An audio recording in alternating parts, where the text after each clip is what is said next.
Hello guys, welcome back to our channel. Episode ആരംഭിക്കുമ്പോൾ കാണിക്കുന്നത് നെല്ലിശ്ശേരിയാണ്. സേതുമാധവൻ അവന്തികയോട് പെട്ടെന്ന് തന്നെ ഒരുങ്ങാൻ പറയുകയാണ്. അല്ലച്ചാ, നമ്മളിപ്പോൾ എങ്ങോട്ടേക്കാണ് പോകേണ്ടതെന്ന് അവന്തിക ചോദിക്കുമ്പോൾ, സ്നേഹയെ കാണാനെന്നും ഞാൻ വിളിച്ചാൽ എന്താണെങ്കിലും അവൾ വരാതിരിക്കില്ല. അതുകൊണ്ട് നമുക്ക് എത്രയും പെട്ടെന്ന് അവളുടെ അടുത്ത് പോകണമെന്നും സേതുമാധവൻ പറയുന്നു. ഇത് കേട്ട് ഞെട്ടലോടെ നിൽക്കുകയാണ് അവന്തിക.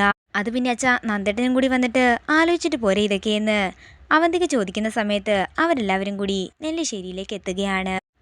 സ്നേഹ അവൾ എവിടെയെന്ന് സേതുമാധവൻ ചോദിക്കുമ്പോൾ നന്ദൻ പറയുകയാണ്, അവൾ പോയച്ചാ. ഇത് കേൾക്കുന്ന സേതു പറയുകയാണ്, നമുക്ക് ഇപ്പം തന്നെ പോകണം. ഞാൻ വിളിച്ചാൽ എന്താണെങ്കിലും അവൾ ഇറങ്ങി വരും. അവനൊരു ചതിയനാണെന്ന് അവൾ മനസ്സിലാക്കുകയും ചെയ്യും. അച്ഛൻ പറയുന്നത് പോലെ എല്ലാ കാര്യങ്ങൾ. ഇപ്പോൾ അവൾ ധനുഷിൻ്റെ ഭാര്യയാണ്. ഇത് കേൾക്കുന്ന നന്ദൻ ദേഷ്യത്തോട് പറയുകയാണ്, അച്ഛനൊരു കാര്യം അറിയാമോ? ഇന്നത്തെ ഒരു ദിവസം കൊണ്ട് ഞാൻ എൻ്റെ അനിയത്തിയെ വെറുത്തുപോയി. എൻ്റെ കൺമുന്നിൽ വെച്ചാണ് അവൻ അവളുടെ കഴുത്തിൽ താലി കെട്ടിയത്. അവള് ഇന്ന് എന്നോട് പറഞ്ഞ വർത്തമാനത്തിൽ നിന്നും അവളെ സ്നേഹിക്കാനായി ഇനിയൊരു അംശം പോലും എൻ്റെ ഉള്ളിലില്ല. അതുകൊണ്ട് ഇനി ഒരിക്കലും അവൾ നമ്മുടെ കൺമുന്നിൽ വന്ന് പെടരുതേ എന്ന് മാത്രം നമുക്ക് പ്രാർത്ഥിക്കാം. അല്ലാതെ ഒരിക്കലും ഇനി അവളെ എൻ്റെ അനിയത്തിയായി ഞാൻ കാണില്ല. അതൊരു പക്ഷേ ധനുഷ് ചതിച്ചതിന് ശേഷം അവൾ ഇങ്ങോട്ടേക്ക് വന്നാലും അങ്ങനെ തന്നെ ആയിരിക്കും എന്ന് പറഞ്ഞുകൊണ്ട് എല്ലാവരും അകത്തേക്ക് പോകുമ്പോൾ ആകെ തകർന്ന അവസ്ഥയിലിരിക്കുകയാണ് സേതുമാധവൻ. പിന്നീട് കാണിക്കുന്നത് ധനുഷിനെയും സ്നേഹയുമാണ്. നടന്ന കാര്യങ്ങളുടെയൊക്കെ ഷോക്കിൽ നിൽക്കുകയാണ് ധനുഷ്. ഇനി എങ്ങോട്ടേക്ക് പോകാനാ പ്ലാൻ എന്ന് മൂർത്തി ചോദിക്കുമ്പോൾ ധനുഷിന്റെ വീട്ടിൽ പോകാമെന്ന് സ്നേഹ പറയുന്നു. പക്ഷെ സ്നേഹെ, അവിടെ കുറച്ച് പ്രശ്നങ്ങളുണ്ട്. നമുക്ക് അങ്ങോട്ടേക്ക് പോകാൻ സാധിക്കില്ല. എന്നാൽ നമുക്ക് നമ്മൾ താമസിക്കുന്ന സ്ഥലത്തേക്ക് തന്നെ പോകാമെന്ന് മൂർത്തി പറയുമ്പോൾ ധനുഷ് പറയുകയാണ്, അതും ശരിയാകില്ല. ഇപ്പോഴാണ് ഞാൻ സ്നേഹയുടെ അച്ഛനെ കുറിച്ച് ഓർക്കുന്നത്. ഇവള് പോയ വിഷമത്തിൽ ആകെ തകർന്നിരിക്കുകയായിരിക്കും അദ്ദേഹം. സ്നേഹെ, നമുക്ക് എന്താണെങ്കിലും നെല്ലിശ്ശേരിയിലേക്ക് പോകാം. നിന്റെ അച്ഛൻ്റെ അനുഗ്രഹം വാങ്ങാം നമുക്ക്. എന്നിട്ട് നമുക്ക് ജീവിച്ചു തുടങ്ങാം. അതൊന്നും വേണ്ട ധനുഷ്. ധനുഷിന്റെ ഭർത്താവാണെന്ന് പോലും നോക്കാതെ അവരെല്ലാവരും കൂടി ധനുഷിനെ തല്ലിച്ചതയ്ക്കും. അതൊന്നും കണ്ടു നിൽക്കാൻ എന്നെ കൊണ്ടാകില്ലെന്ന് സ്നേഹ പറയുമ്പോൾ ധനുഷ് പറയുകയാണ്, എല്ലാം ഞാൻ സഹിച്ചോളാം സ്നേഹേ, കുഴപ്പമില്ല. നീ എൻ്റെ ജീവിതത്തിലേക്ക് വന്നത് തന്നെയാ എനിക്കുള്ള ഏറ്റവും വലിയ സന്തോഷം. അതെന്താണെങ്കിലും ഒരു നല്ല കാര്യം തന്നെയാ. നിങ്ങളെ എല്ലാവരും കൂടി വെല്ലുവിളിച്ചതല്ലേ, അവരുടെ മുമ്പിൽ തന്നെ നിങ്ങൾ പോയി നിൽക്കണമെന്ന് മൂർത്തി പറയുമ്പോൾ ധനുഷ് പറയുകയാണ്, ഇത് വെല്ലുവിളിയൊന്നുമല്ല, ആ അച്ഛനോടുള്ള സ്നേഹമാ. എന്നാലേ ധനുഷ്, എനിക്കങ്ങനെയല്ല. ആ വീട്ടിൽ ചിലരൊക്കെ ഉണ്ട്. അവരുടെയൊക്കെ മുമ്പിൽ എനിക്ക് ധനുഷിൻ്റെ കൈയും പിടിച്ചുകൊണ്ട് തല ഉയർത്തി തന്നെ ചെന്ന് നിൽക്കണം. ധനുഷ്, നമുക്ക് എത്രയും പെട്ടെന്ന് നെല്ലിശ്ശേരിയിലേക്ക് പോകാം. മരണം വരെ നീ എന്നെ കൈവിടില്ലെന്ന് എനിക്ക് അവരുടെ എല്ലാവരുടെയും മുമ്പിൽ തെളിയിച്ചു കൊടുക്കണം.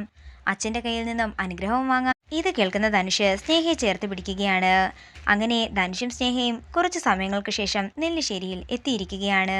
ധനുഷിനെയും സ്നേഹയും ആദ്യം കാണുന്നത് അവന്തികയും അർച്ചനയുമാണ്. രണ്ടുപേരും ഞെട്ടലോടെ നിൽക്കുന്നു.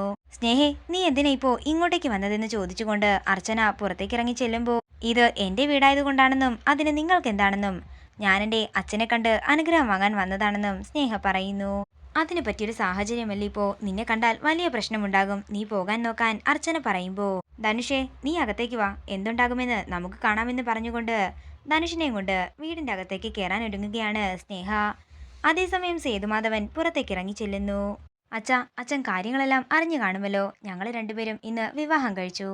അച്ഛൻ എല്ലാ കാര്യങ്ങളും മറന്ന് ഞങ്ങളെ അനുഗ്രഹിക്കണം എന്ന് പറഞ്ഞുകൊണ്ട് സ്നേഹ സേതുമാധവന്റെ അടുത്തേക്ക് ചെല്ലുമ്പോൾ ദേഷ്യത്തോടെ നിൽക്കുകയാണ് സേതു. തുടർന്ന് അവർ രണ്ടുപേരും കൂടി സേതുവിന്റെ കാൽകൾ വീഴുമ്പോൾ സേതു പുറകോട്ട് ഇറങ്ങി നിൽക്കുകയാണ്. മനസ്സറിഞ്ഞാണ് എല്ലാവരെയും അനുഗ്രഹിക്കേണ്ടത്. എന്നാലേ എൻ്റെ മനസ്സ് തകർത്തിറങ്ങിപ്പോയ നിങ്ങളെ ഞാനെന്താ അനുഗ്രഹിക്കണോ എന്ന് സേതു ചോദിക്കുന്നു. അച്ഛൻ എന്തൊക്കെ പറഞ്ഞാലും ശരി, എനിക്കൊരു വിഷമവും തോന്നില്ല. അച്ഛന് ഇപ്പോഴെങ്കിലും മനസ്സിലായി കാണുമല്ലോ എനിക്ക് ധനുഷിനോട് എത്രമാത്രം ഇഷ്ടമുള്ളത് കൊണ്ടാകും ഞാൻ ഇവിടുന്ന് ധനുഷിനൊപ്പം ഇറങ്ങിപ്പോയതെന്ന്. അച്ഛൻ്റെ കയ്യിൽ നിന്നും അനുഗ്രഹം വാങ്ങി ഇവിടുന്ന് പോകാനായിട്ട് തന്നെയാ ഞങ്ങൾ വന്നത്. എന്നാൽ ഈ വീട്ടിൽ നിന്നും അച്ഛൻ്റെ മനസ്സിൽ നിന്നും എന്നെ പടിയടച്ച് പിണ്ടം വെച്ച കാര്യം ഞാൻ അറിഞ്ഞിരുന്നില്ല അച്ഛാ എന്നൊക്കെ വിഷമത്തോടെ പറയുകയാണ് സ്നേഹ.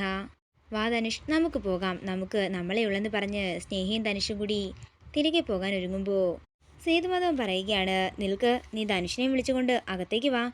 ഇത് കേൾക്കുന്ന അവന്തികയും അർച്ചനയും ഞെട്ടലോടെ സേതുമാധവനെ നോക്കുന്നു. ഇതോടുകൂടി ഇന്നത്തെ എപ്പിസോഡ് ഇവിടെ തീരുകയാണ്. വീഡിയോ ഇഷ്ടമായെങ്കിൽ മറക്കാതെ ലൈക്ക് ചെയ്യുക, ഷെയർ ചെയ്യുക, കമൻറ്റ് ചെയ്യുക. കൂടുതൽ സീരിയൽ അപ്ഡേറ്റ്സിനായി മറക്കാതെ സബ്സ്ക്രൈബ് ചെയ്യുക.